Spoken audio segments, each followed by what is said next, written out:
Shalom y bienvenidos todos a la festividad de Purim. Hemos ya hecho nuestra liturgia, nuestro servicio y ahora vamos al estudio de la Torá. Ahora va a todos los presentes de YouTube, de Facebook, a los que están aquí, que Abba nos bendiga con su palabra y nos permita deleitarnos en este conocimiento de Purim. Como sabemos, el Shabbat y el Purim, que es tan importante, ¿sí? En este día que cae, sabemos que es una festividad doble.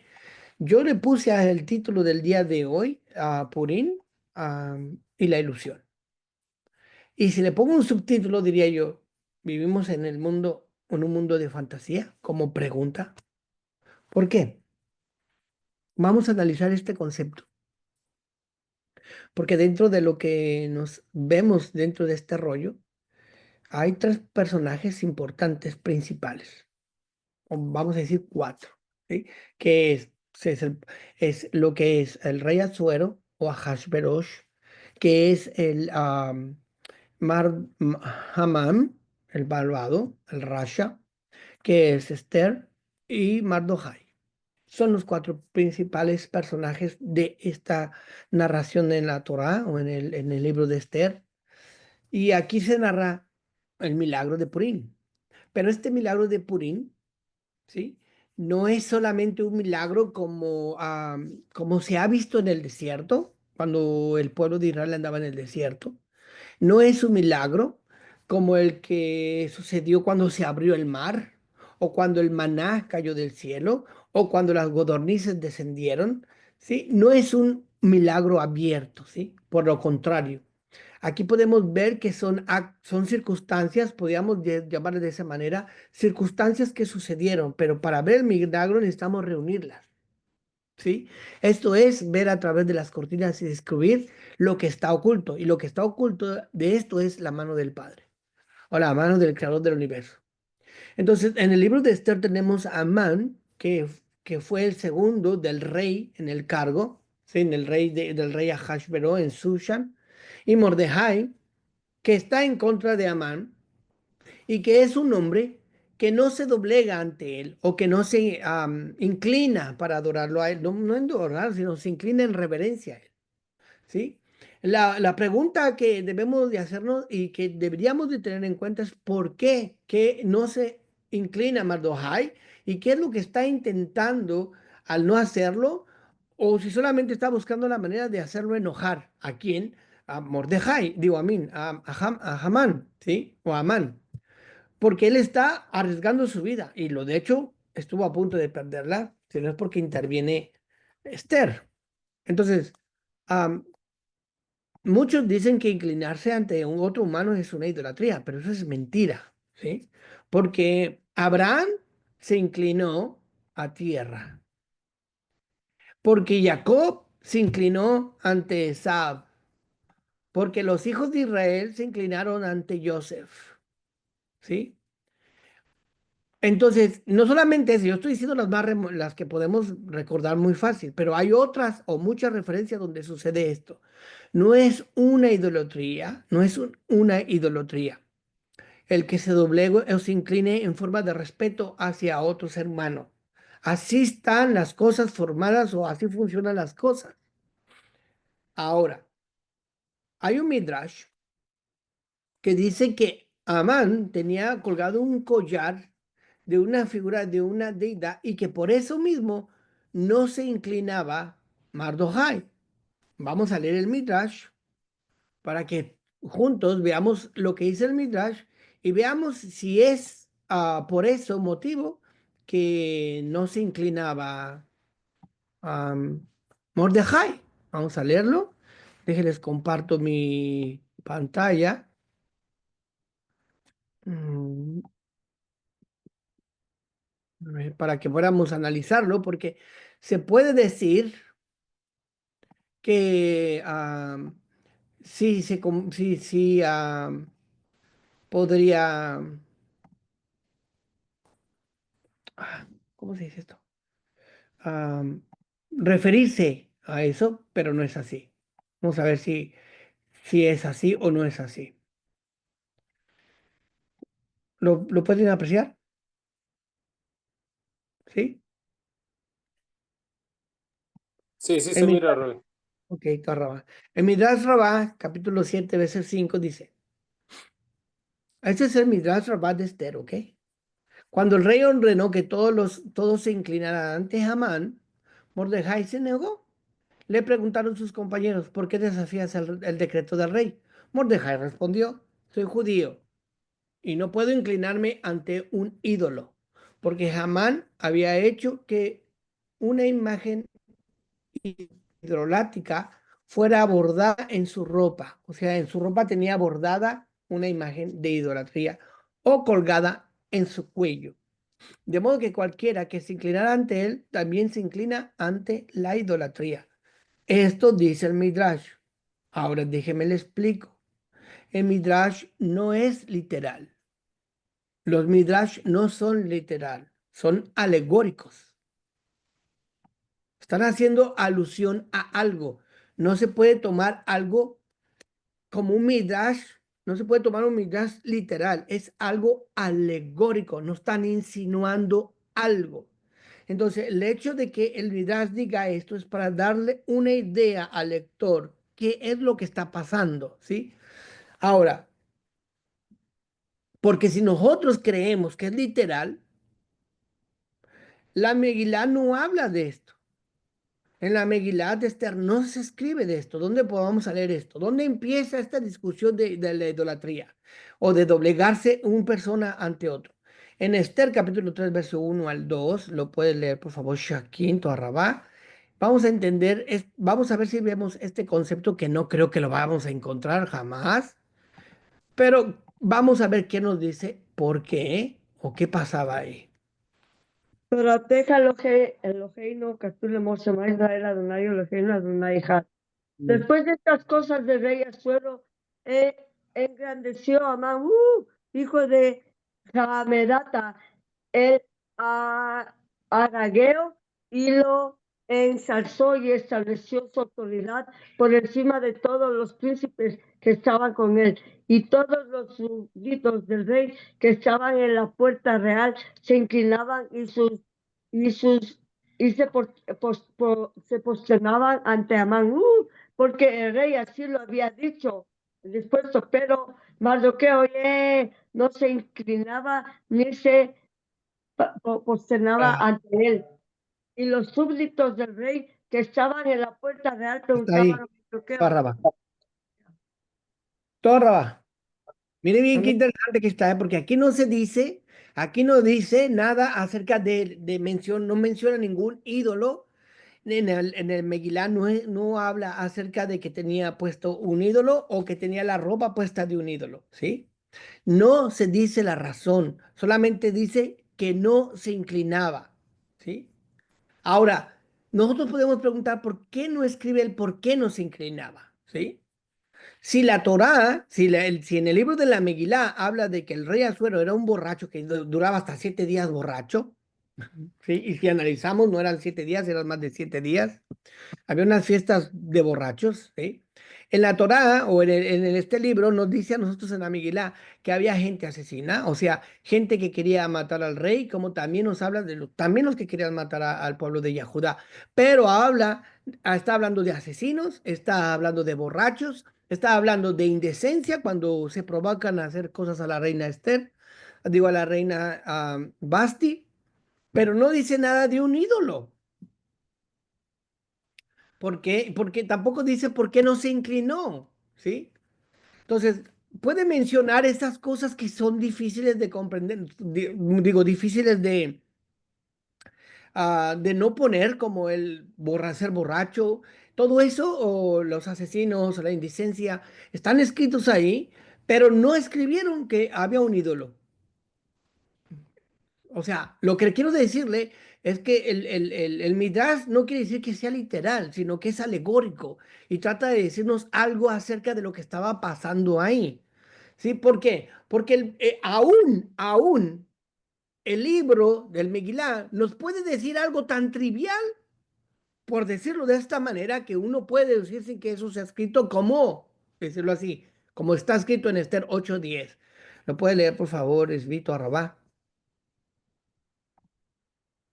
Toda Rabá Rabí dice, Esther 8:10 dice, Y en él escribió el nombre del rey Asuero y lo selló con el sello del rey y envió cartas mediante carros a caballo, quienes emplearon veloces corceles reales. Ok, fíjate bien lo que dice. Para mí es trivial, comparado lo con poner que hay un ídolo, ¿sí? En el cual podría decirnos literalmente que Mardochai no se doblegaba ni se inclinaba ante Hamán porque tenía puesto un ídolo. Pero aquí viene y nos dice que la rey Esther escribe el nombre del rey Asuero, un sello, y envía cartas mediante correos y caballos veloces. O sea, que a mí me digan que los caballos son veloces, pues los caballos son veloces. Para que las cartas lleguen a tiempo a la destinación a quien debe de leerlo. Claro que sí. Pero con decir que manda con caballos reales es suficiente. ¿Por qué me tiene que decir que son veloces? Le estoy comparando el que a mí me digan, mira, hay caballos reales veloces, con que me digan, oye, aquí hay un idólatra con una camisa con idolatría o un collar de idolatría y por eso Mordejai no se doblegó. Le estoy tratando de decir que los Midrash no son literal, son alegóricos y quieren decirnos algo. Nos quieren persuadir a entender una narración de lo que está pasando. Entonces, si nosotros tenemos que hacernos esta pregunta cuando leemos, ¿sí? Tenemos que entender qué es lo que está pasando cuando Mordejai está desafiando a Hamán, ¿sí? ¿Qué quiere decir? Podemos decir que esta narración de no doblegarse no solamente es el que Mordejai quiere hacer aparentarse ser un héroe y decir yo no me doblego ante nadie, ni yo me paro frente, yo no hago reverencia ante nadie porque yo soy Yahudí. Ujú. No, ¿sí? Porque Abraham lo hizo, porque lo hizo Jacob, porque lo hizo Joseph, o sea, los patriarcas lo hicieron, se obligaron, ¿sí? Entonces, ¿cuál es el por qué no se inclina Mordejai? ¿Por qué no se inclina él? Tiene que haber una buena razón, ¿sí? No porque sea un orgulloso, arrogante o porque quiere ser un héroe, ¿no? No es por eso. Tenemos que entender por qué no se inclinó. Y aquí es donde está la discusión, porque nos va a enseñar algo muy importante que tenemos que ver el día de hoy, para entender cómo el mundo puede vivir en ilusiones y cómo se debe de vivir en establecerse en una realidad. Entonces, veamos, vamos a ver lo que nos dice Esther capítulo 3 verso 2. Lo puede ver, por favor, Livito a Rabá.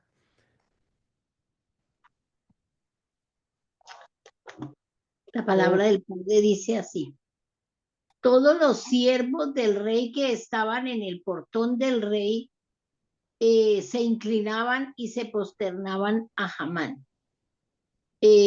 porque así lo había ordenado el rey respecto a él. Pero Mordejai no se inclinaba ni se prosternaba. De Barín Hachén, y razón. Ahí no dice por qué, pero si analizamos, si ponemos atención, ¿sí? Podemos darnos cuenta algo muy interesante. Mire bien lo que dice aquí. Todos los súbditos del rey que estaban en la puerta, todos los súbditos. ¿Qué son los súbditos? ¿Qué entendemos cuando decimos que están en la puerta? ¿Qué entendemos cuando están en la puerta? Que dirigen, que son jueces. ¿Usted se acuerda cuando los ángeles descendieron a la ciudad de Sodoma y Gomorra y decían que Lot estaba sentado en las puertas de la ciudad de Sodoma y Gomorra? Significaba que él era juez. Todos los que se sientan en las puertas, como también lo dice el libro el proverbio de la mujer virtuosa, que su esposo se sienta en las puertas de la ciudad, está hablando que es un juez. Entonces, Mordejai es un juez y está en medio de jueces o en medio de managers o gente encargada de más gente, ¿sí? Pero basados en la justicia o en llevar la justicia a aplicarse. Entonces, aquí nos dice que en las puertas del rey, que todos los súbditos del rey que estaban en las puertas, no está hablando de la gente que está en la calle. está hablando de los que están dentro de la puerta, o sea, los que son dirigentes. Todos los súbditos del rey que están en la puerta se inclinan y se posternan ante Amán porque el rey así lo había dispuesto, pero Mordejai no se inclinaba ni se postraba delante de él. Ok, aquí nos está diciendo que todos se inclinan, los que no es, otra vez le repito, no es la gente común, no los que están afuera en la calle, sino los que están dentro del palacio, dentro de las puertas del palacio hacia adentro, que son donde se llevan a cabo las leyes, ¿sí? Ahora, esto nos dice algo muy importante. Él nos dice a nosotros, nos muestra a nosotros el verso de la Torá, que jamás veía que todos se podían doblegar, pero no lo hacía Mordejai. ¿Y qué pasaba? Que no solamente él, o sea, él no se doblegaba, sino que los demás jueces que estaban cerca de él, se hacían la misma pregunta. Y mire lo que dice en Esther 3:3. Lo puede leer, perdón, Shaquín, por favor, Toa Rabá.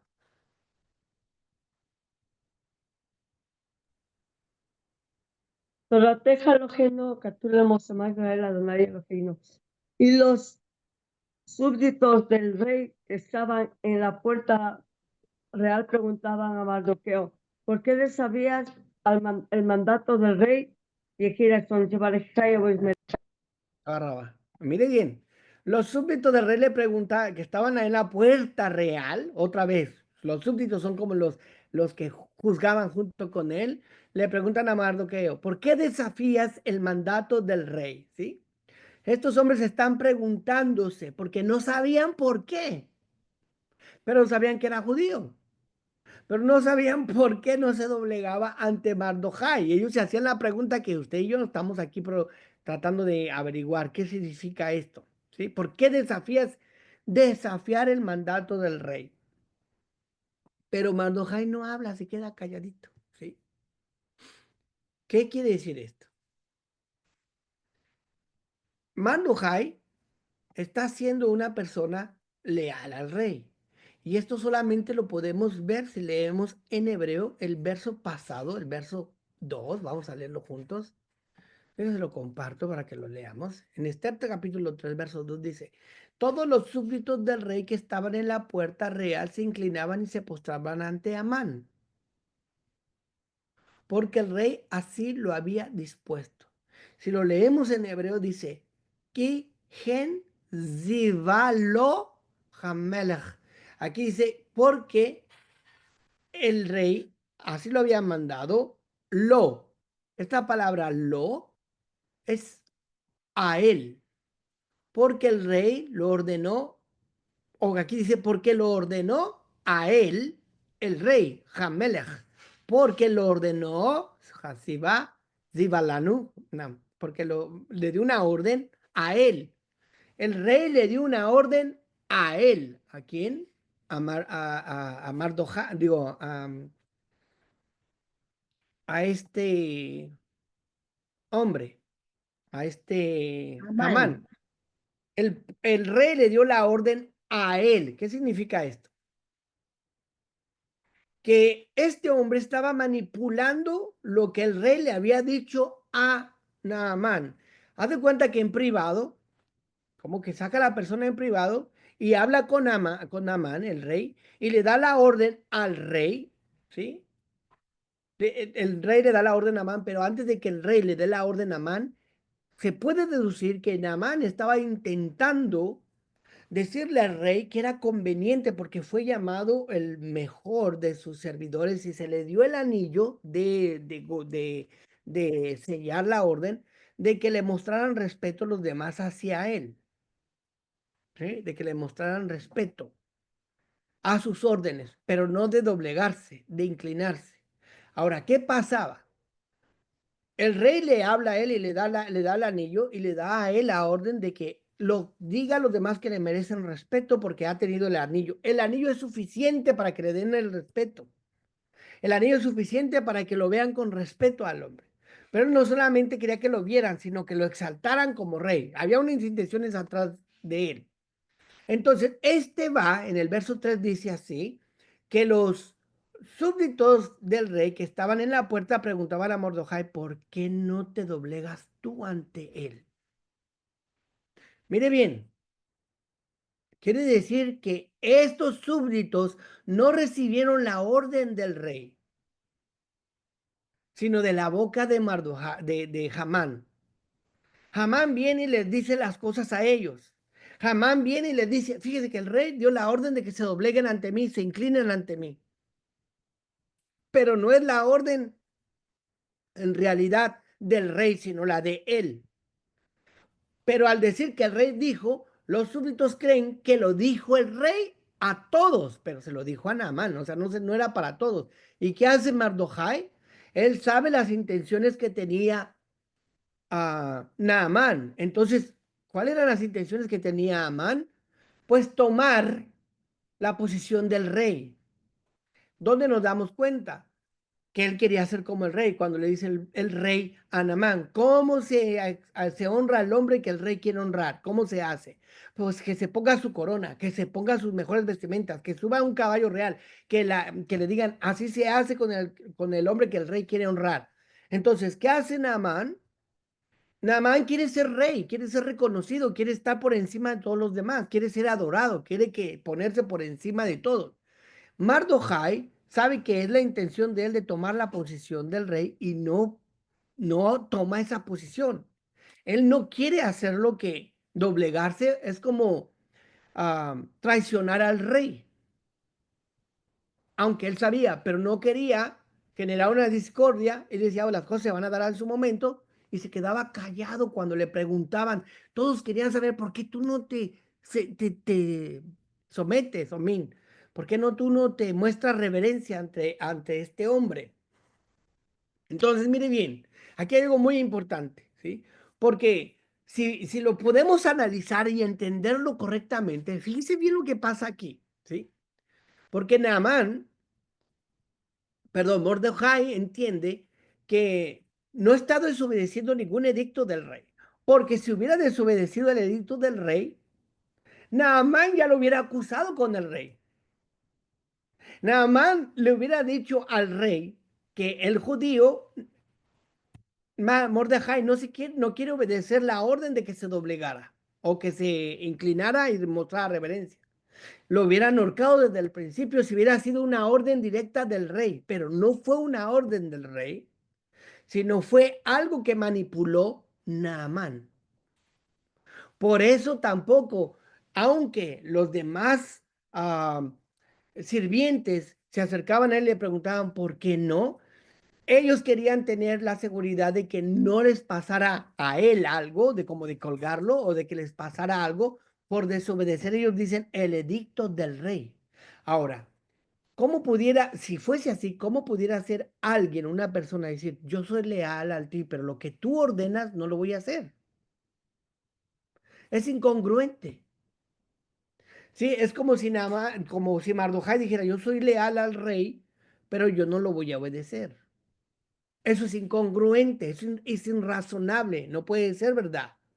Entonces, si él hubiera sido una persona que está desobedeciendo la orden del rey, sería ahorcado inmediatamente. O asesinado. Por eso, ¿cuál era el pretexto? ¿Qué fue lo que hizo Amán? Decirle al rey, hay un pueblo que no respeta tus leyes, que tiene las suyas propias y que no te conviene tenerlos. ¿Qué fue lo que hizo? No le dijo que no se doblaban a él, sino habló de un pueblo. No habló de Mardokhai, sino habló de un pueblo que no obedece sus leyes. Quiere decir que las acciones de Mardokhai llevaron a que Hamán dijera que el pueblo no obedece lo que él dice, no que una persona se doblega, sino todo el pueblo judío no se doblega. Y no es cierto que todo el pueblo hacía eso. Solo era dentro del palacio, no era fuera del palacio. Entonces, fíjese bien, aquí encontramos algo muy importante. ¿Por qué? Porque Hamán va más allá de las intenciones de las cosas que el rey quería, ¿sí? Él quería verse como rey. Y mire bien, aquí es donde empiezan los orígenes de la idolatría. Y aquí vamos a entender también lo que es, lo que dice el Midrash Rabbah alegórico, que nos quiere decir, ¿sí? ¿Por qué? Cuando la gente comienza a ser idólatra, ¿en qué momento la gente comienza a ser idólatra? Cuando comete errores. Las personas cometen errores y comienzan a ser idólatras. ¿Cómo? ¿En qué sentido comete errores? Bueno, digamos que las personas creen que el sol es bueno adorarlo porque representa de alguna manera a su creador. Entonces la gente puede decir, podemos adorar al sol o hacer inciensos, cosas por el sol, porque el sol representa al creador del universo. Pero eventualmente, el sol dejará de ser el representante de la creación, del creador del universo, y va a llegar el momento en que el sol se ha creído como el Dios. Eso es un error que lleva a la idolatría. Y es lo que quiere hacer Naamán. Eventualmente quiere primero ser reconocido sutilmente. Es ahí donde empieza la idolatría. Lo identifica a Mardochai como judío que es, lo identifica, ¿qué es esto lo que estamos viendo? Que él quiere ser adorado o exaltado como un dios, como si fuera el representante del rey, ¿sí? Y en algún momento de tanta adoración va a llegar a ser el rey, va a querer tomar el puesto del rey. Está queriendo usurpar el poder del rey, porque así comienza la idolatría. Por eso el Midrash Rabbah empieza hablando acerca o dice que Mardochai, digo, Hamán tenía puesto un collar de una idólatra, la camisa bordada de un ídolo. Ahora, con esto le recuerdo a usted que este tema, y usted y yo lo sabemos, o lo hemos estudiado bastante, que cuando uno se viste de acuerdo al propósito que quiere lograr, ¿sí? Si yo quiero que me vean y me identifique un grupo de gente que se pone pantalones bajo las posaderas, pues yo me lo pongo bajo las posaderas y me van a identificar y se me van a acercar los mismos que se visten como yo. O si yo quiero a vestirme como un hippie, ¿quién se me va a acercar? Pues los hippies. Según yo me he visto de acuerdo a lo que voy a hacer. Si yo quiero ir a una competencia de bicicleta, pues me he visto de ciclista. ¿Por qué? Porque voy a tener la necesidad de usar esa ropa porque va de acuerdo al propósito que deseo. Entonces, cuando el Midrash habla de que él tenía una ropa puesta bordada de un ídolo o un collar colgado de un ídolo, está diciendo que está trabajando sutilmente en su propósito, que Hamán tiene el propósito de comenzar él sutilmente, como sucede con la idolatría. Y y Mordejai dice, este hombre quiere usurpar el trono del rey, y yo no voy a ser partícipe de esta usurpación.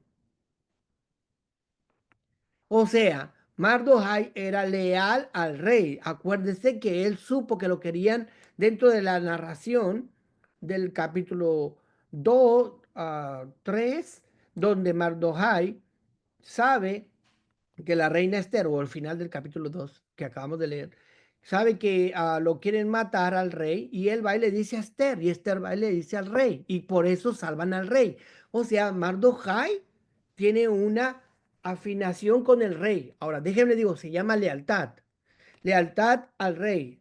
Ahora meditemos un poquito, porque Mardochai fue traído del exilio que salió de a Babilonia. Fue llevado con el rey.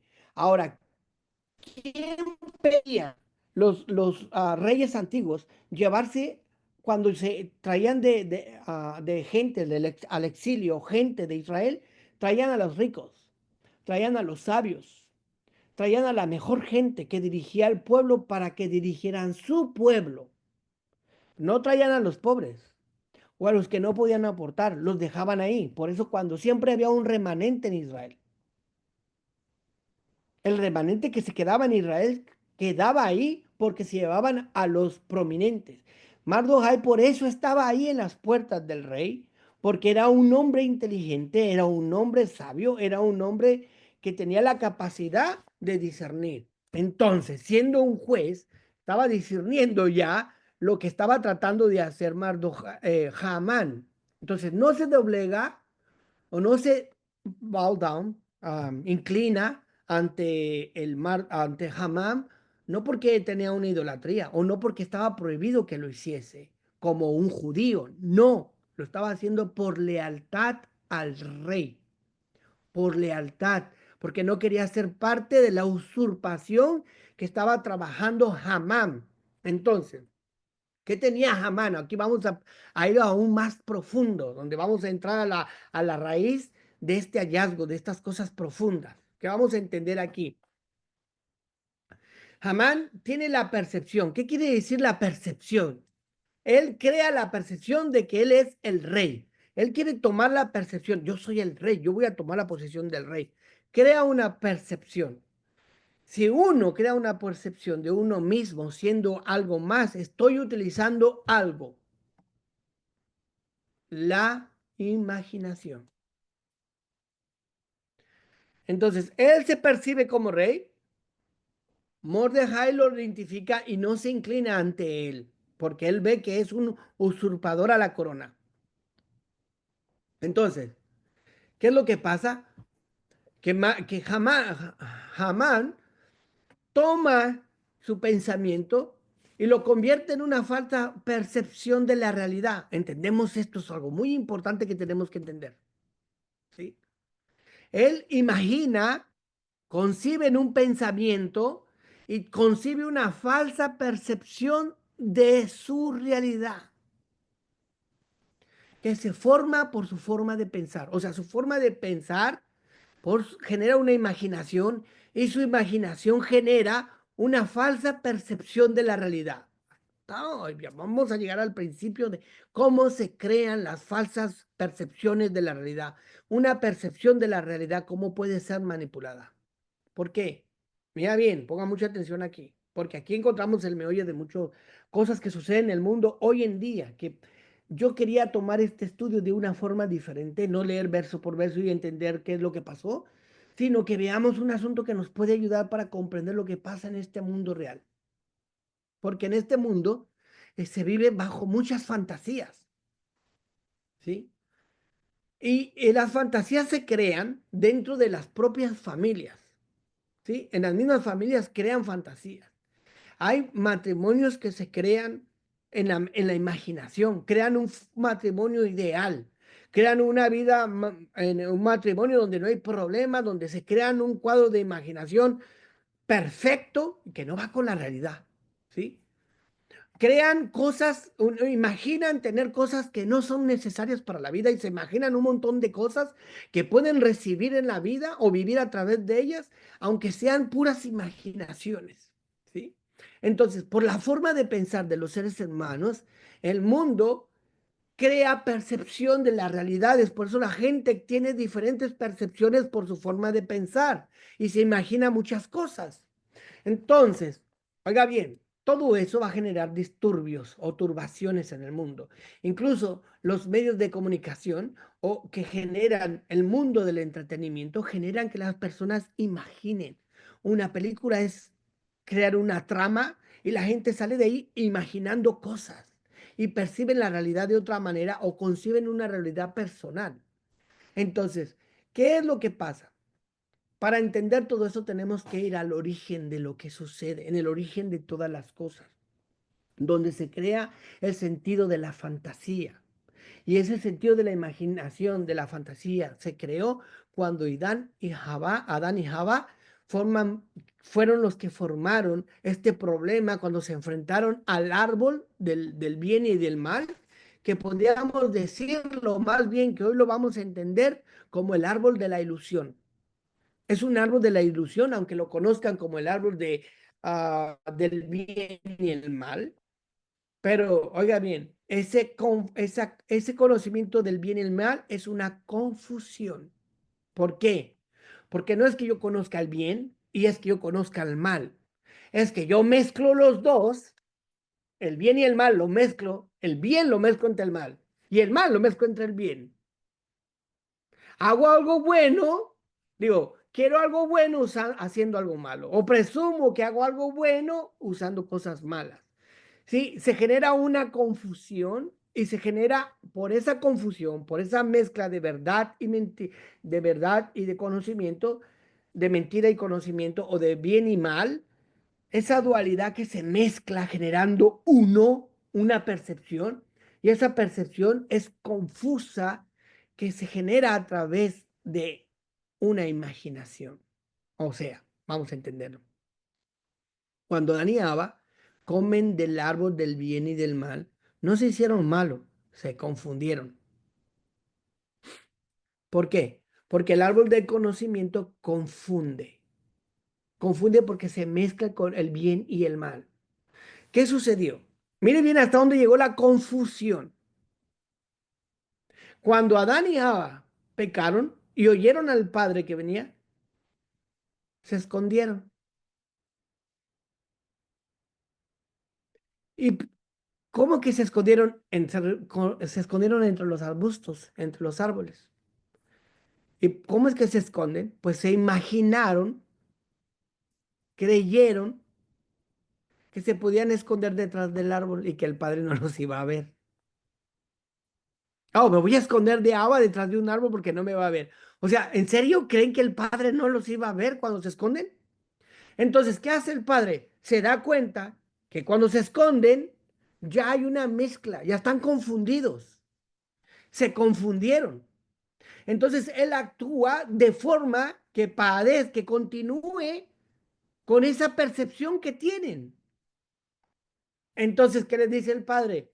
Aeka, ¿dónde estás? Como diciendo, sí, no te veo, no te puedo ver, ¿dónde estás? Atrás de las, no te veo, me obstaculiza el árbol, no te puedo ver. No, vea lo que pasa. En Génesis 3, 8 al 9, ¿lo puedes leer, Esri, por favor, tu arrabá? Sucedió algo interesante aquí.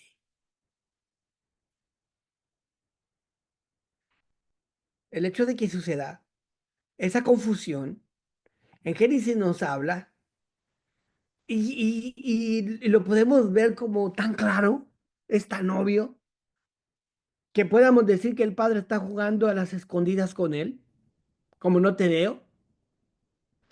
Pero eso es una creación de la imaginación.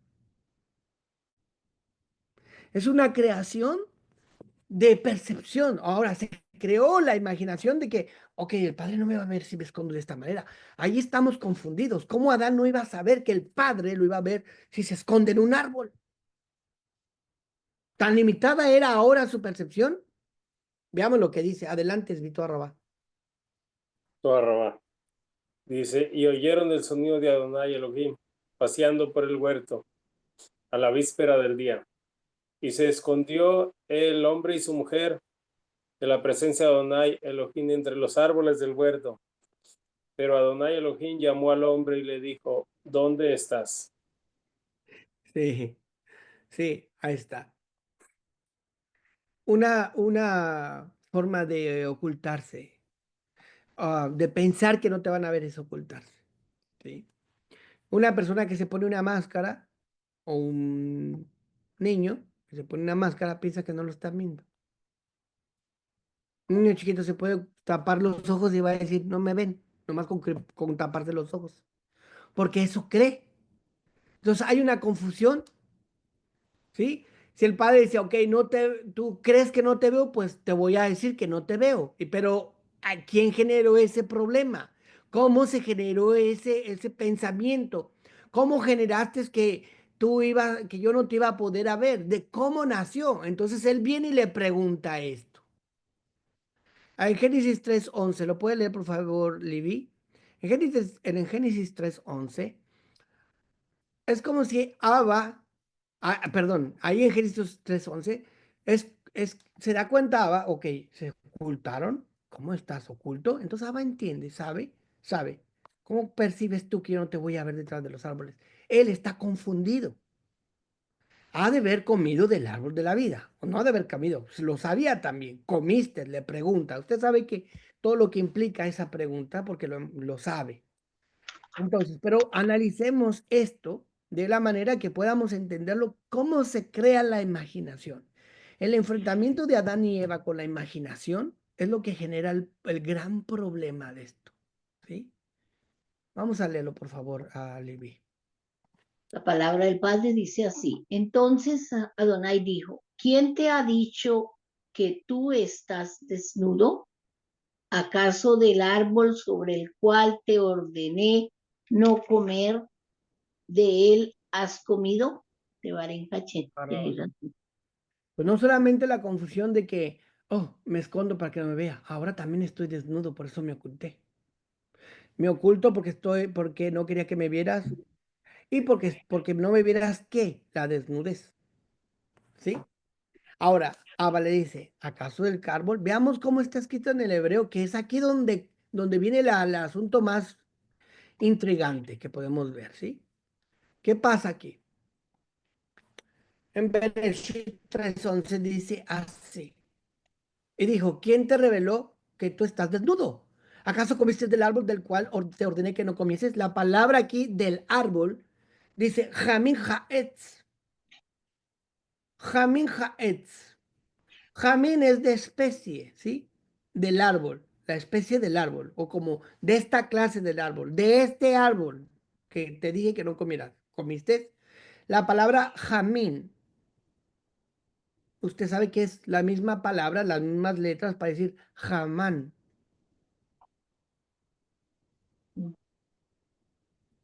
¿sí? ¿Qué quiere decir?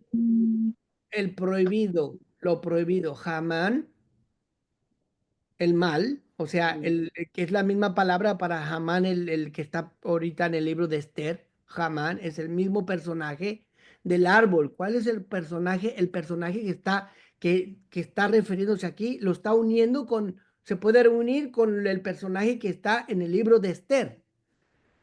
¿Cuál es el personaje que está en el libro de Esther? Ah, pues Hamán, lo mismo que el árbol que prohíbe el padre que no comas, comiste. Ok, mire bien. ¿Qué es lo que pasa? ¿Quién es Hamán, descendiente del Jageo? Jageo era descendiente de Amalek, ¿sí? Y Amalek es el pueblo que genera confusión. ¿Por qué genera confusión? Porque Amalek en hebreo, en su gematría, es la duda, ¿sí?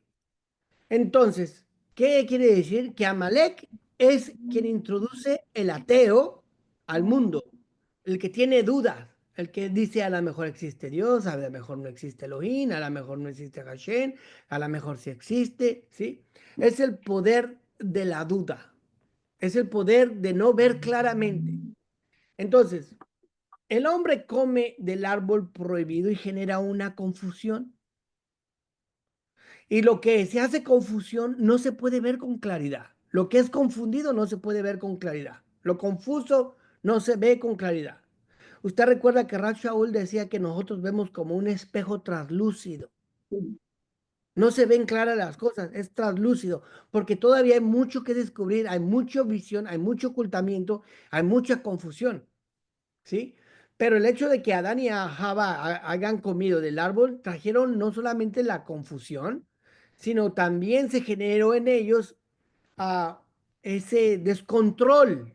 Ahorita vamos a entender cuál descontrol. Cuando la gente genera confusión, entonces vive como no es. O sea, vive detrás de las máscaras de la realidad de lo cual somos.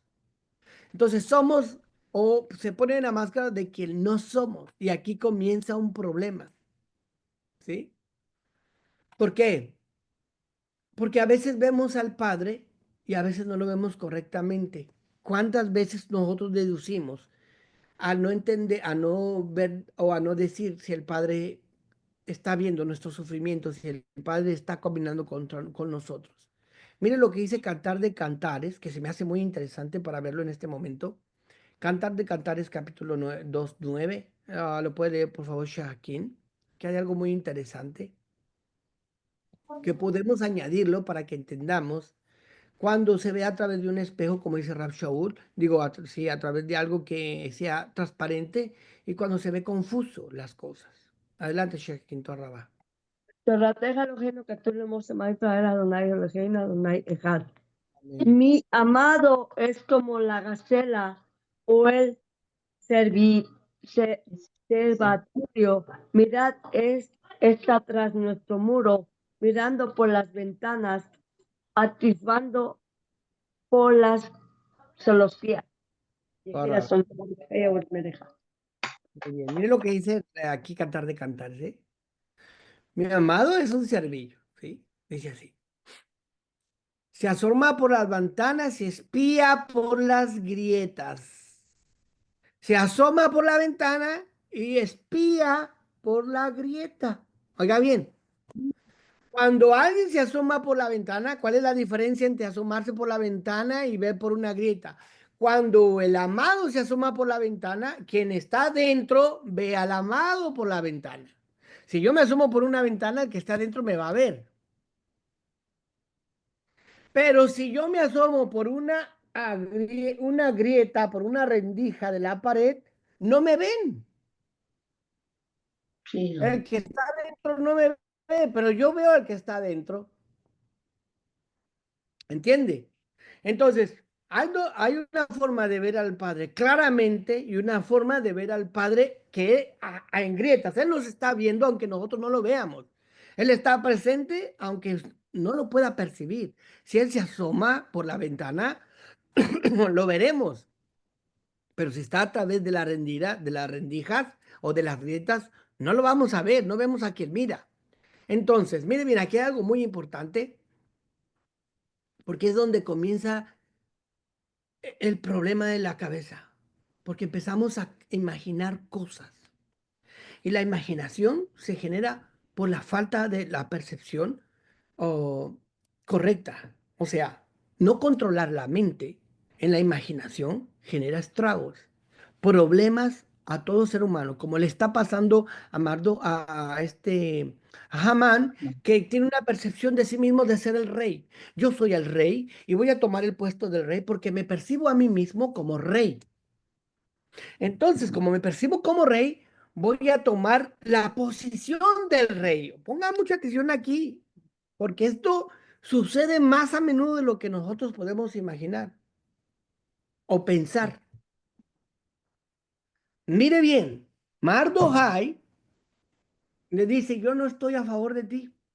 Aunque tú te percibas como rey, el rey está puesto. Tú tienes un trabajo que hacer y yo no me someto ante ti porque hay un rey ya establecido. Pero este se imagina y tiene una percepción, pero mire dónde nace. Aquí, en Génesis 3:6. Aquí nace eso. Por favor, sí, Barra. Aquí vamos a ver algo interesante, muy importante.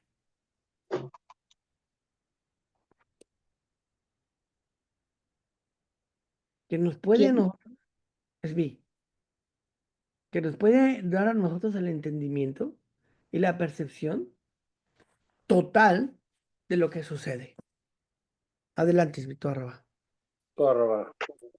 Así vio la mujer que el árbol era bueno para comer y que era agradable a los ojos y que era el árbol deseado para alcanzar conocimiento, y tomó de su fruto y comió, y dio también a su esposo que estaba con ella, y él comió. Arroba. Aquí está lo que llevó a la comida, la imaginación descontrolada. Aquí nace, ponga mucha atención, porque dice así. La mujer vio al árbol que era bueno para comer. La mujer vio, era agradable para comer, era bueno para comer y agradable a sus ojos, bueno para comer y agradable a sus ojos, bueno para comer y agradable a sus ojos. ¿Cómo puede ser bueno para comer cuando no lo has probado?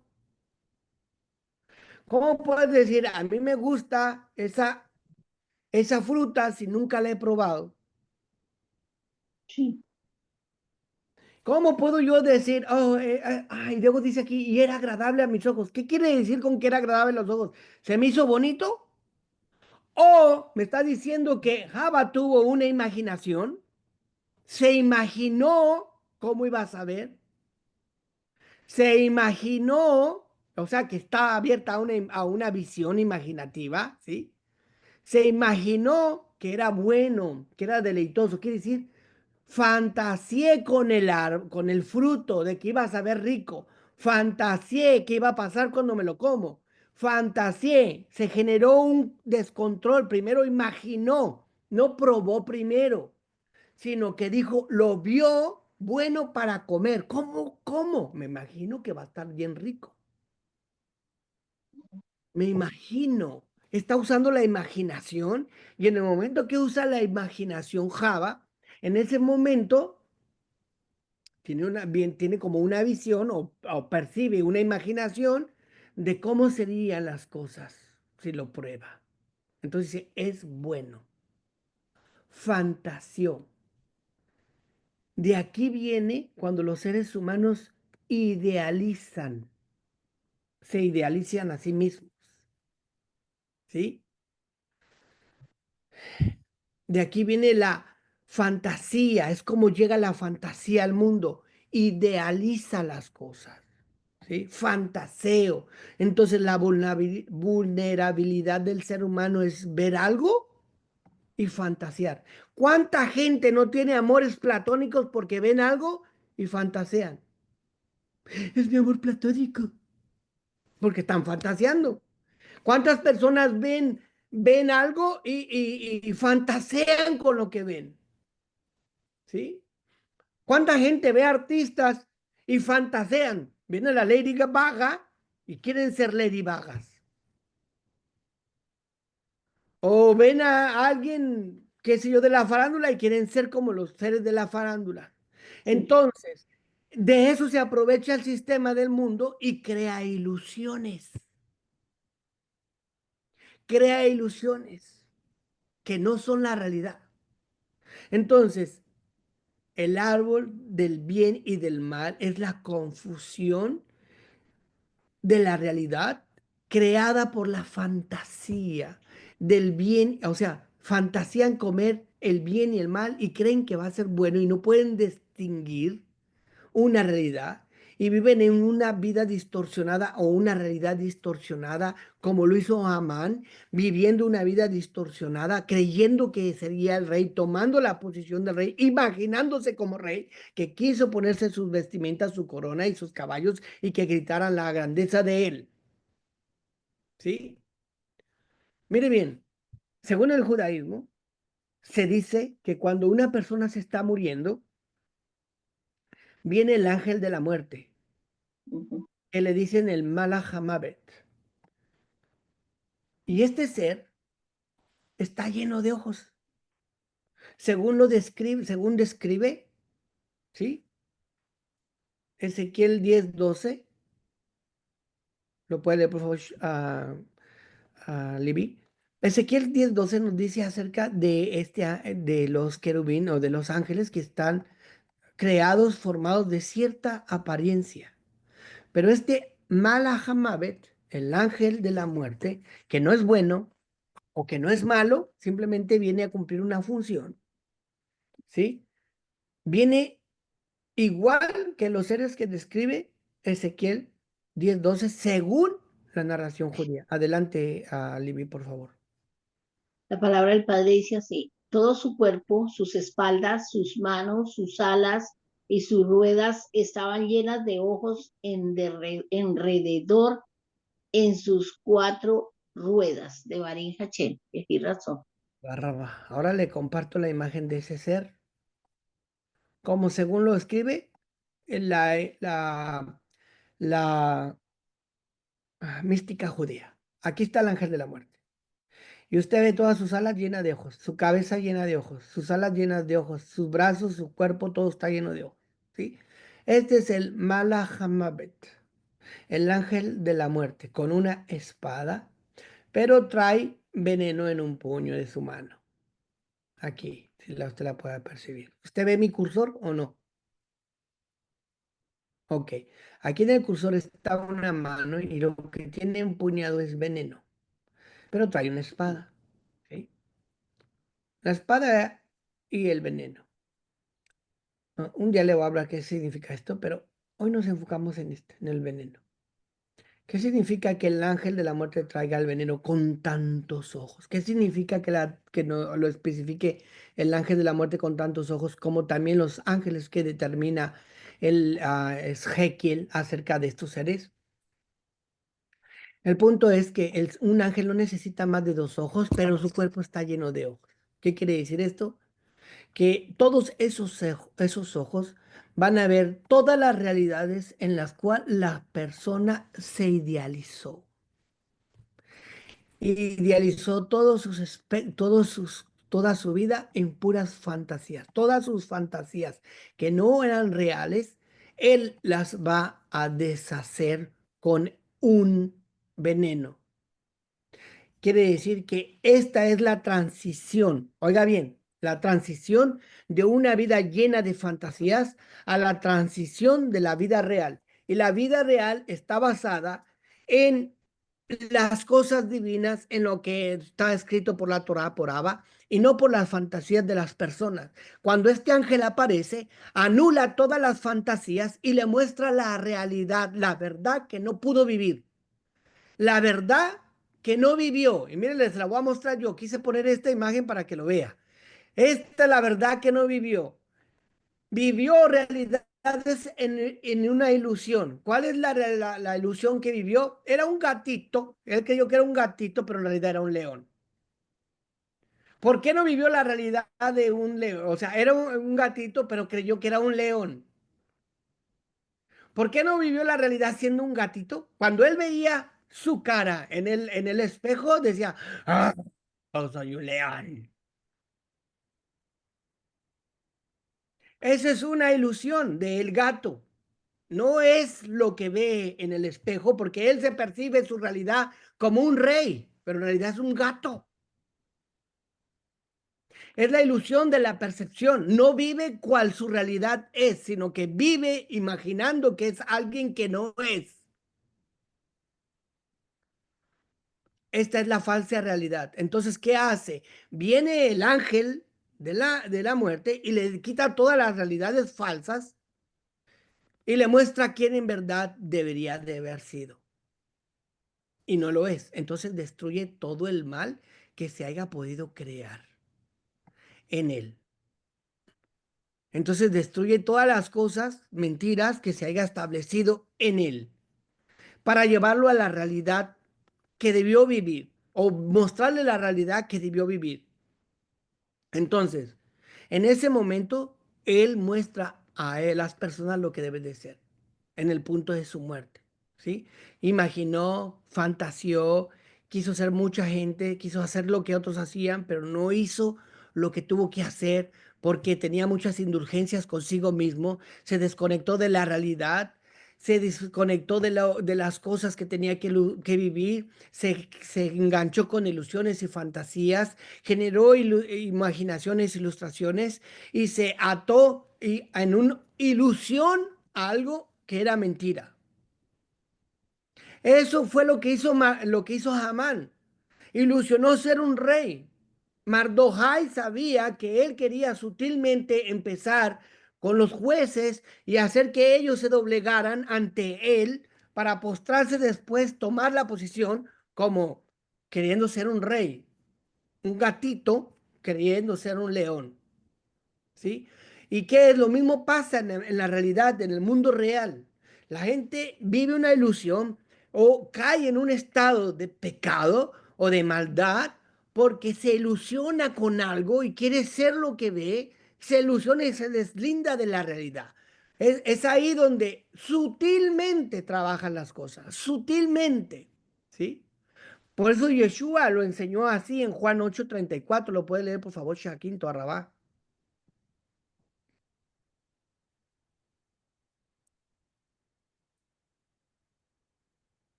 Está mute.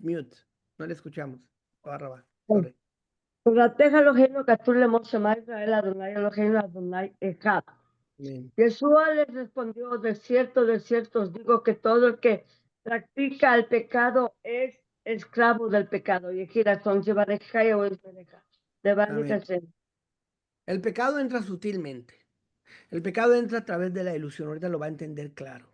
Lo va a entender muy claro. Espero que así sea. Porque es el deseo de mi corazón que se pueda captar. ¿Sí? Cuando se genera ese engaño sutil, el hombre cae, puede ser atado con un hilito, con algo tan ligero, pero después se convierte en una soga y una cadena que no se pueden romper por estar atado al pecado. Pero el pecado entra a través de la ilusión, de querer vivir una vida de ilusión, no real, sino ilusoria, fantasiosa, que no es real. Engañados, la persona se ata al pecado, ¿sí? Se daña espiritualmente, ya sea que comience como un hilito y termine con una cadena. Entonces, quiere decir que es sutil, comienza con algo, así como Naamán comienza sutilmente, primero con diciendo él, porque él malinterpretó, cambió. El rey no lo dijo literalmente, toda la gente tiene que adorarlo, o no. El rey habló con Naamán y Naamán fue y dio otro mensaje diferente, ¿sí? Entonces, mire bien, se lo voy a hablar de una manera diferente para que lo entienda, ¿sí? Una persona tiene el deseo, se imagina, como Adán y Eva, el deseo de tomar, de hacer, de vivir una experiencia, se la imagina, y el momento que lo prueba, se, antes de probarlo no está atado, pero una vez que lo prueba se vuelve adicto a eso. Entonces, lo que una vez fantaseó o se imaginó, se convierte en su realidad. Y una vez que lo captó, se convierte en su esclavo porque no hay escape, porque ya lo capturó. Entonces el hombre, a través de su imaginación, fíjese bien dónde está el enemigo, en la imaginación, sin control. Se lo voy a mostrar con un ejemplo que yo no sé, pero yo lo viví cuando estaba joven y bello, ¿sí? Me pasó. Se lo explico con mi experiencia propia. Cuando yo vi a mis amigos en la calle o escuela, veía que fumaban. Yo no fumaba porque estaba joven y no quería que me dieran mis golpes en mi casa. Pero empecé a fumar cuando tenía 18 años, a ocultas, obviamente, a escondidas. Y yo me imaginé, así se lo estoy diciendo, así literal, ¿cómo me voy a ver fumando un cigarro? Idealicé, oh, yo, pues como todo un galán con el cigarro, echando humo por donde sea, ¿no?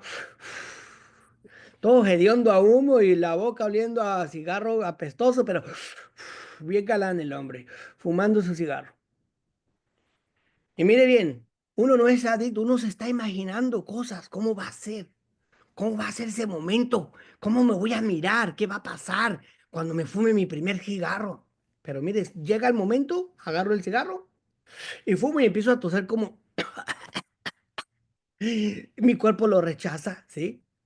Me siento mareado. Ay, el rechazo de mi cuerpo del humo y mi cerebro se marea por la oxigenación y está uno como que, no, ¿cómo es que esto les va a gustar? Pero yo quiero ser como esos. Yo quiero aparentarme así. Entonces lo vuelvo a hacer y me empiezo a acostumbrar hasta que me agarra el vicio. Y ya no me puedo zafar. Me hice esclavo de primero de qué? De la imaginación. La imaginación me engañó y me hizo adicto. Fui engañado, ¿sí? De una realidad que no era la que yo tenía que vivir. Me fui engañado en qué? En cómo me iba a ver. Me imaginé algo que no, aunque mi cuerpo lo rechazó, aunque mi cuerpo estaba tosiendo y aunque mi cerebro me hizo que me mareara, mis sentidos me mareé y no era nada agradable, no era apetitoso, no era bueno para la paladar, no era bueno para mis pulmones, no era bueno para mi cerebro, pero me cautivó la imaginación. Eso pasó con Java, la cautivó ¿qué? Lo que vio, se imaginó, lo probó y después se escondió porque dijo, estamos desnudos. No, ya me confundí de la realidad. Ahora, ¿qué percibo yo? ¿Qué percibía yo entonces fumando? ¿Qué percibía yo fumando? Que me veo bien galán, que me veo bien macho, que los hombres fuman, que sí, pero cuando vio a mi papá, casi me como el cigarro, ¿no? A la boca para que no me viera que estaba fumando. Sí, casi me lo comí. Y dos cachetadas que me vinieron por un lado y por otro, por haberme, porque me cacharon. Si no me hubieran cachado, pues hubiera estado ahí todavía en lo oculto, ¿verdad? Que escondiéndome. Y me fue muy mal, créamelo, que mi papá hizo una técnica para doblegarme, pero se la comparto, ¿no? No la hagan, pero eso me pasó a mí. Mi papá fue y compró varios cigarros, varias cajas de cigarro y me habló y me sentó a un lado de con él. Y me dijo, fuma ese cigarro, vas a fumar conmigo. Y luego me dijo, fuma, y me lo acabé, me dijo, agarra otro. Y me lo acabé, dijo, agarra otro. Y agarra otro. Yo estaba bien mal, con ganas de vomitar, pero tenía que estar ahí, aguantando a mi papá que me diera los cigarros. Y agarra otro, y agarra otro, hasta que nos acabamos 3 cajetillas. Yo, más bien él no me estaba viendo. No, pues odié. ¿Sabe qué se llama eso? Disciplina. Control de la imaginación. ¿Crees? Te digo, ¿te ves bonito? ¿Crees que te vas a hacer bien? ¿Crees? O sea, estoy imaginando cosas. Pero una vez que las personas, si no tienen esa guía, caen en esa falsedad, ¿cómo van a escapar? Cuando una vez que tienen el vicio, si no es a través del Padre. Por eso, Proverbios 7:22 al 23 nos dice algo hermoso que yo creo que lo tenemos que tener que leer, o sea, tener nosotros. Por favor, es Víctor Arrabá. No puedes leer, por favor. Dice, prontamente él va en pos de ella, como el buey llevado al matadero, como el ciervo que se enredó en el lazo, como el ave que se arroja contra la red sin saber que en ello va la vida, hasta que la flecha le traspasa el hígado. Sí, todo Arrabá. Sí, ¿qué pasa aquí? Aquí el buey va hacia el degolladero, no se da ni cuenta, pero cae, ¿sí? Como el necio en sus prisiones, el necio, o sea, cae en la red y no sabe cómo va a traspasar, cómo va a ir en su vida hasta que cae muerto. ¿Qué quiere decir esto? Que hay un engaño, ¿sí? Que atrae a las personas por lo que imaginación, por lo que va a pasar, por lo que van a vivir. Son atraídos y van directamente a la muerte y no se dan ni cuenta, ¿sí? Pero mire bien, ¿qué los atrae? ¿Qué atrae al ser humano? Muchas veces atrae al ser humano nada. Nada que es atractivo, pero se imaginan cosas que son atractivas. El deseo ferviente por algo no era del hombre, no existía, no era parte del hombre ni de la mujer, no era de Adán ni de Eva, no existía eso. El deseo vino por lo que vieron sus ojos al crear ilusiones. Todo viene porque pensamos y creamos ilusiones.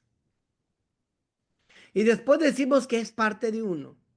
Y una vez que decimos que es parte de uno, entonces ya no hay forma de salir de ahí porque hay una realidad. ¿Sí? Y que creamos falsas ilusiones y creamos fantasías que tomamos como realidad. Entonces, el maligno intenta convertir a cada uno en una visión ilusoria de lo que en realidad somos. Quiere que nosotros podamos vivir algo que no somos, imaginarnos una realidad que no somos. Y obviamente es casi siempre, o siempre es al pecado, obviamente, que va en contra de la voluntad divina. Entonces, aquí hay algo muy importante que tenemos que entender. ¿Quién es el enemigo entonces? La imaginación descontrolada. No controlada, porque todos podemos imaginar y todos podemos crear una imaginación correcta. ¿Sí? Pero mire bien lo que pasa aquí. Tenemos la capacidad de imaginar porque el Padre nos dio la capacidad de imaginar. Pero también nos dio un intelecto, ¿sí? Inteligencia. El intelecto y la inteligencia es para seguir y entender la verdad, y la verdad se obtiene solamente a través de la disciplina. La disciplina es importante para el desarrollo Y esa disciplina genera que tengamos imaginación correcta, establecida correcta y dirigida correctamente. ¿Por qué? Porque cuando está disciplinada, aún las emociones son dirigidas, no son descontroladas, ¿sí? Sino son dirigidas por el intelecto. Las emociones son controladas por el intelecto cuando hay disciplina, ¿sí? La verdad está controlada en la disciplina, ¿sí? La disciplina genera el control, pero la imaginación no tiene control si no hay disciplina y se imagina cosas que no son. Entonces, la disciplina se camina en las verdades. Y aunque una persona, ¿sí?, piense que lo que está viendo es una visión clara, pero en realidad es una ilusión, y que puedo llevarlo de un lado para otro y donde sea, es una imaginación, ¿sí? Pero ¿qué entonces se necesita? Como le dije hace un momento, una disciplina. Bendito Abba que puso este proverbio 29:15. Libby, por favor, tu arba. Ese proverbio nos enseña a nosotros algo que nosotros tenemos que tener en nuestro corazón y nunca olvidarlo. Que yo creo que todos de nosotros lo sabemos de memoria, ¿sí?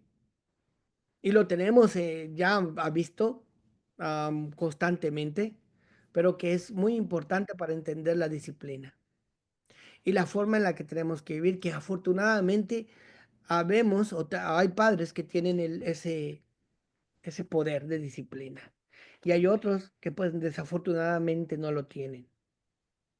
Adelante, David, por favor. Dice así,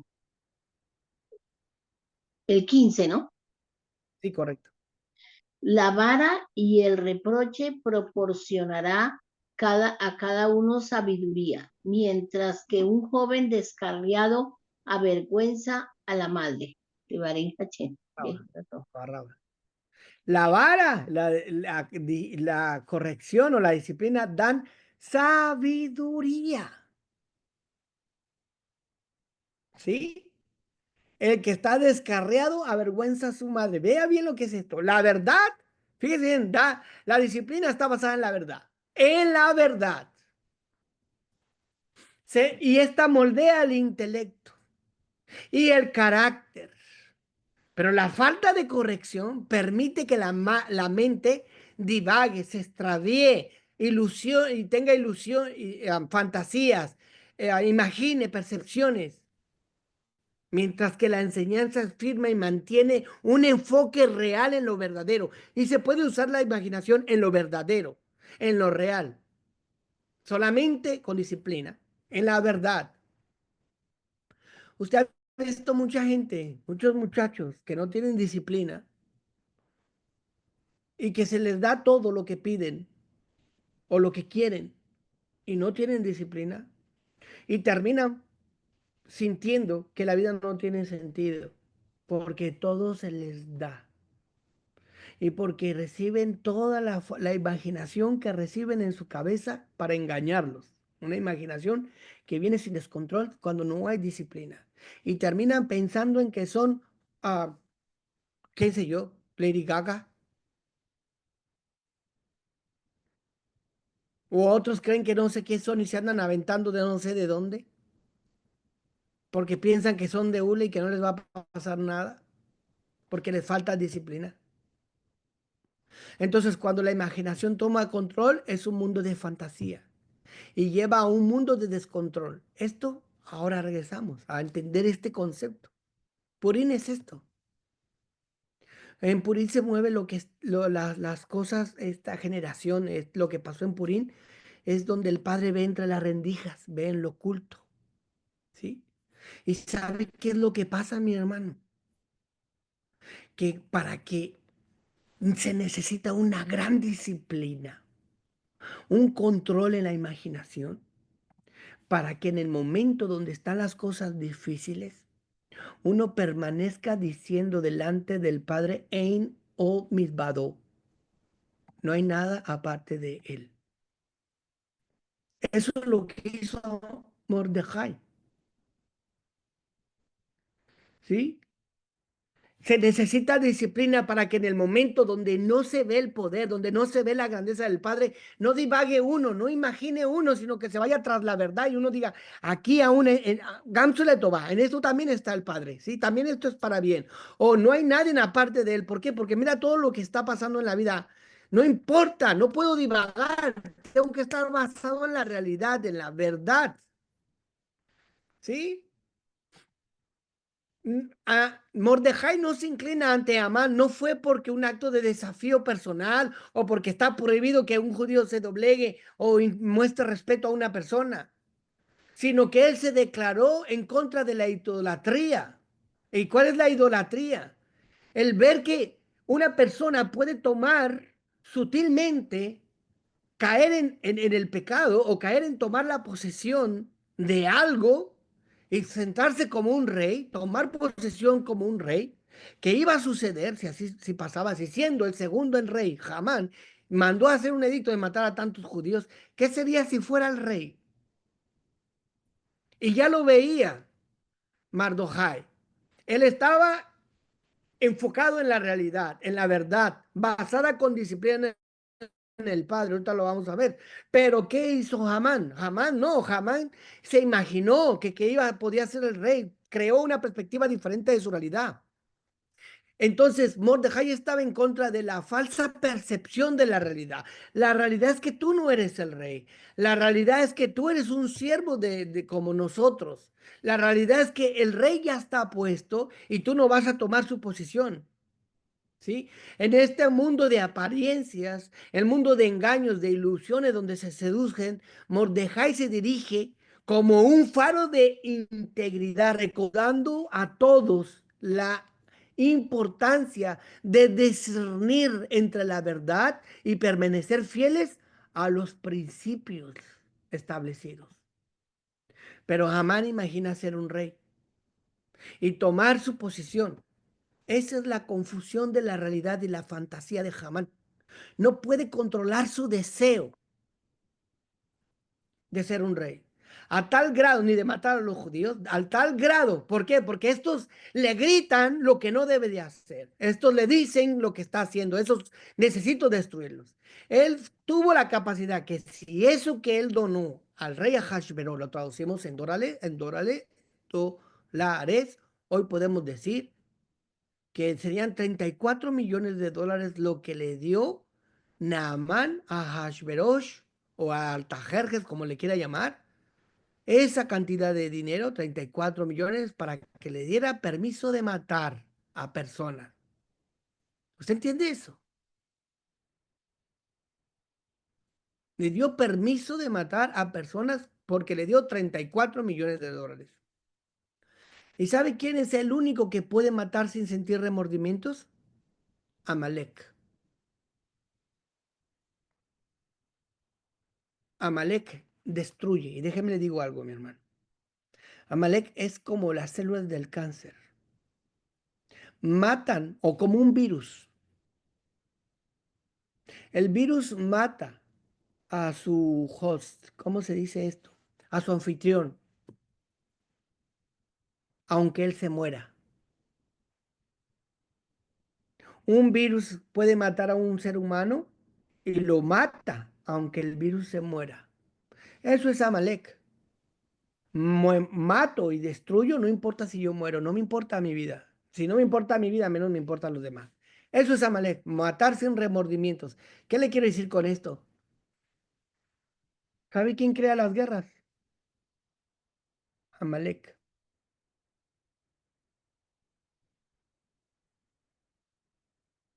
Amalek crea las guerras. Es la idolatría a la muerte. Aunque muera, pero mato. ¿Cuántos muchachos aquí en USA se van a las escuelas, matan y se matan? Porque como no valoro mi vida, mato a los demás. ¿Por qué? Porque mi cabeza está llena de fantasías que voy a ser un héroe o que voy a hacer esto. ¿Cuántos en la religión usa a Amalek para decir voy a ir a matar a tantos cristianos o a tantos judíos? Voy a matarlos en el nombre de, ya sabe quién, de Alote. ¿Por qué? porque voy a tener un paraíso. Esa es ilusión. ¿Qué es lo que pasa? El Mordejai de Hamán termina muerto, pero Mardokhai, ¿qué hace? Termina con el anillo del rey puesto en su mano para hacer decretos. Él obtiene eso porque vives en la realidad, no en imaginaciones, sino en la realidad, ¿sí? Así entendemos esto. Mire bien, Mardokhai vive una vida diferente. Mardokhai vive con decisiones correctas. Mardokhai vive pro vida. Mardokhai vive por la vida, porque continúe la vida. Amalek decreta muerte, él quiere la vida, ¿sí? Se quiere la vida. ¿Qué es lo que pasa aquí? ¿Sí? La Torá habla que Mordejai es un hombre de misericordia. Si lo podemos ver claramente, ¿en dónde? En Esther 2:7. ¿Lo puede leer, por favor, Chequequín? Torabá. Ahí podemos ver algo muy impresionante, o podemos entenderlo de esa forma. תורתך אלוהינו כתוב לאמור שמע ישראל אדוני אלוהינו אדוני אחד. Esther 2:7.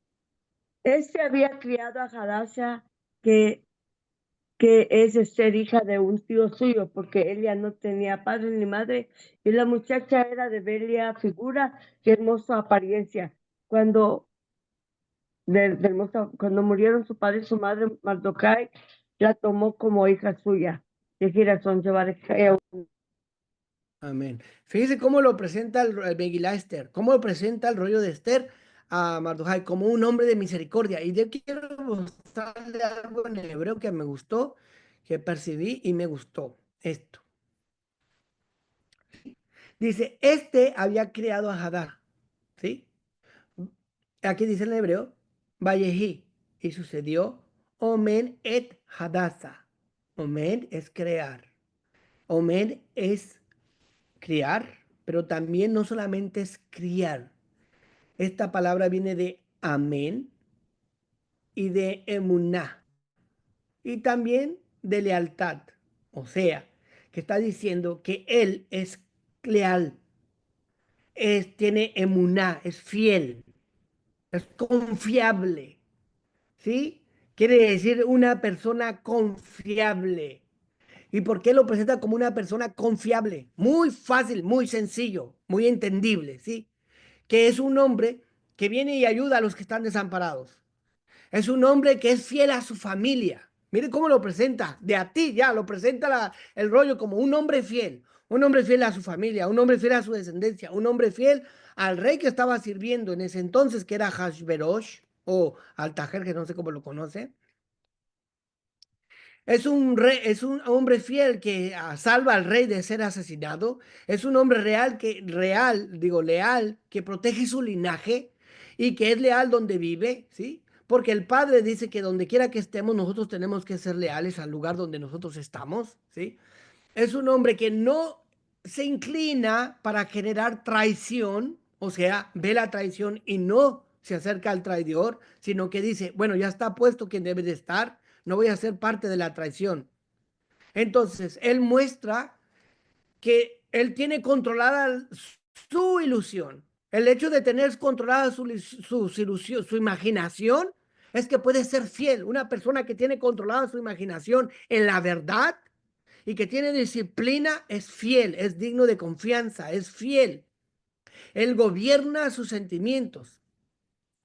No está bajo las ilusiones, sino es fiel a su verdad y él está manifestando su grandeza. Por eso en este libro de Esther vemos a Mordejai como creador, o hablando de él, de Mordejai, como de la alegoría de wow, no se dice de Esther, pero el nombre del rollo es del nombre de Esther, porque también Esther determinó dar su vida. Y mire bien, aquí es donde se forja la historia y aquí es donde se forja la grandeza, porque la fiesta de Purim no está nombrada Purim por el hecho de que Hamán puso un hecho suertes, que es Pur, echar suertes, para determinar qué día matar al pueblo de Israel o al pueblo judío. No está nombrado por la desgracia, está nombrado Purim por lo que hizo Esther y Mardokhai. Veamos lo que dice el libro de Esther, el capítulo 9, 23 al 26. Vi, por favor, toda Rabá. Sarra dice, y los judíos se comprometieron a seguir esta práctica ya escrita tal como Mardoqueo les había escrito, porque Amán, hijo de Hamedata, el Jageo, adversario de los judíos, había tratado la destrucción de los judíos y había hecho que es suerte para turbarlos y exterminarlos. Pero al presentarse ella ante el rey, este ordenó mediante el decreto de recayera sobre su cabeza del malvado plan que había tramado contra los judíos y lo colgaran a él y a sus hijos en el madero. Por esto llamaron aquellos días Purim. El nombre es Pur, por tanto, a causa de todas las palabras de aquella carta y por lo que ellos habían experimentado con ese motivo y lo que les había accedido. Toda Rabá. Mire bien, dice aquí, ¿por qué le pusieron la festividad de Purim? Mire aquí dice que Amán, el Jageo, adversario de los judíos, había echado las suertes para exterminarlos. Pero, dice, pero cuando se presentó ella, hablando de Hadasha o de Esther, ante el rey, ordenó que el decreto cayera sobre el mal a ellos. ¿Sí? Ellos querían colgar a Mardokhai y matar a los judíos. Entonces ella dice que el mal caiga sobre él y su familia. ¿Sí? Que el mal caiga. Entonces, oiga bien, es un switch, es un cambio. Purim no se celebra porque Amán echó suertes para que murieran los judíos. Purim está decretada, es al revés. Fue porque ella, Hadasha o Esther, fue ante el rey a causa del para que ese decreto de muerte cayera sobre él y sus hijos. O sea, el se llamó Purim porque ella cambió las cosas del destino del pueblo. Entonces, Purim se celebra por los actos de Esther y lo que dijo y lo que hizo Mardokhai, por los actos de Esther y Mardokhai. ¿Qué significa esto? Con esto voy a cerrar. Purim se llama así, no por lo que hizo Hamán, sino por lo que hizo Esther. No se celebra la caída del hombre. Lo que quiero decir, las fiestas no se celebran porque se implantó una desgracia, sino por la reacción de los que están correctos. La fiesta no se celebra porque hubo una imaginación de un hombre perverso que se imaginó ser un rey y quiso destruir a todos los judíos y sentarse como un rey. No, se escribe y se celebra la fiesta de se celebra la fiesta porque las acciones de aquellos que reaccionaron con la verdad ante la adversidad, aquellos que tienen controlada la mente para ir hacia el objetivo, hacia el propósito, sin dejarse llevar por la imaginación, sino tener la mente controlada en la verdad, llevado un camino directo hacia la realidad establecida. Y por eso, de la misma manera, así como se llama Purim por lo que hizo Esther en frente del decreto de muerte, así cuando Yeshua, miren el error, muchos van a celebrar Pesaj por la muerte de Yeshua, pero no es así. Pesaj se celebra por la resurrección de Yeshua, porque ante la muerte está la vida. Se celebra Pesaj ante aquellos que celebran la celebridad de Pesaj por la vida. ¿Cómo reaccionaron? Pesaj no se celebra en el pueblo yahudí porque murieron los primogénitos de Egipto, sino porque el pueblo de Israel se paró e hizo sacrificio y decidió seguir en emuná al Padre por la emuná en lugar de seguir a Faraón o a la idolatría, por renunciar a la idolatría y seguir al Padre. Por eso celebra Pesaj, porque el Padre dio la vida a los primogénitos de Israel. Y aquí se celebra la vida de Yeshua, la resurrección de Yeshua por la vida ante el pecado y la muerte. Sin su resurrección, Es la gente que celebra la muerte, entonces no está celebrando su resurrección, sino la muerte. ¿Se entiende la divagación que tiene? Entonces, el hombre tiene la capacidad de impactar la historia por su forma de vivir, impacta. Se celebra el pueblo de Israel las fiestas por lo que hacen los justos, por lo que hace la gente, cambia la historia, por lo que hizo Mashiach, cambió la historia por su devoción hacia el ser humano, dando vida, no idolatría a la muerte, no dejándose llevar el ser humano por la desviación de su imaginación, sino por la corrección y la disciplina que tiene que tener el ser humano en la vida que el Padre determinó. Entonces, ¿qué es lo que tenemos que hacer? ¿Qué nos enseña Purín? A reflexionar sobre la naturaleza de la verdad y de la ilusión.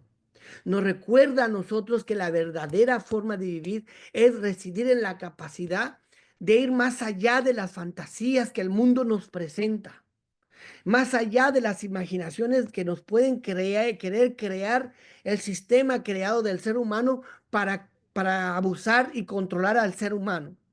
El Purí nos da la forma para que nosotros cultivemos la disciplina y el intelecto a través de Mardujai, para que nos unamos a través de la verdad, para resistir a la seducción de la ilusión, para que entendamos esto, lo apliquemos en a nuestra vida y le podamos decir a Abba en esta fiesta de Purín, Abba, Kadosh, Rey, Melech, Haolam. En Yeshua pedimos la capacitación en nuestras fuerzas, que nosotros seamos capacitados como Mordejai, estar con la presencia de la realidad de nuestra vida, controlando con disciplina, establecidos en la verdad, establecidos con fidelidad, fieles al linaje, fieles a la verdad, fieles a lo que el Padre nos mandó, estableciendo una disciplina en esa realidad y no divagando nuestra imaginación en lo que no es, viviendo quién somos y no viéndonos al espejo y creer que somos alguien que no somos. Que podamos también tener esa capacidad que Abino nos conceda, la fuerza que tuvo Hadasha para presentarse delante de un rey y arriesgar su vida y decir, doy mi vida por la vida, como lo hizo Yeshua, dar su vida por la vida. Y así ver triunfar la vida ante la muerte. Así pararse delante y establecer Purín con alegría, porque se estableció la verdad de la realidad y no en la ilusión de quien no son. Por eso se pone la máscara de vivir quien no eres, la máscara de vivir en una ilusión, de ocultarse en alguien que no se es, sino de vivir la realidad de quien verdaderamente ese es uno. Hoy debemos de decir eso, a quitarnos la máscara de quien no somos y vivir quien debemos de ser. Quitémonos esa máscara en ilusiones y vivamos quien debemos de ser, que debemos de vivir. A vivir por la vida, una vida establecida con disciplina, una vida establecida en la verdad y controlar los sentimientos y la imaginación en la verdad y no fuera de ella una imaginación que no tiene control, divaga y puede ir y hacer lo que quiera hacer y crear una perspectiva de una realidad diferente, contraria a la realidad divina y una realidad que es ilusoria, que no es real y que es fantasiosa y destructiva. Pero quiera Hakadosh Baruj Hu que por el mérito de estar aquí estudiando la Torah, oyendo la Torah, estudiando, venga para usted, para mí, para nuestros hijos, para todos aquellos que nos escuchen en YouTube, en Facebook, la bendición de la estabilidad de la vida, de la fortaleza, de la estabilidad, del conocimiento, del espíritu, del Ruach HaKodesh y del conocimiento eterno en la verdad en nuestra vida y nos dirija con bien, con bendición, con abundancia, con provisión. Como diría el judío en el Birkat Hamazon, de todo y con todo, de todo en todo y con todo, para todos los suyos y los nuestros. Que el Padre le bendiga, que tenga un Hag Purim Sameach, y lo llene de bendiciones en todas las áreas de su vida. Nos despedimos de YouTube y Facebook y nos quedamos aquí para estudiar, para hacer nuestra oración nosotros. Shalom, Lei Traot.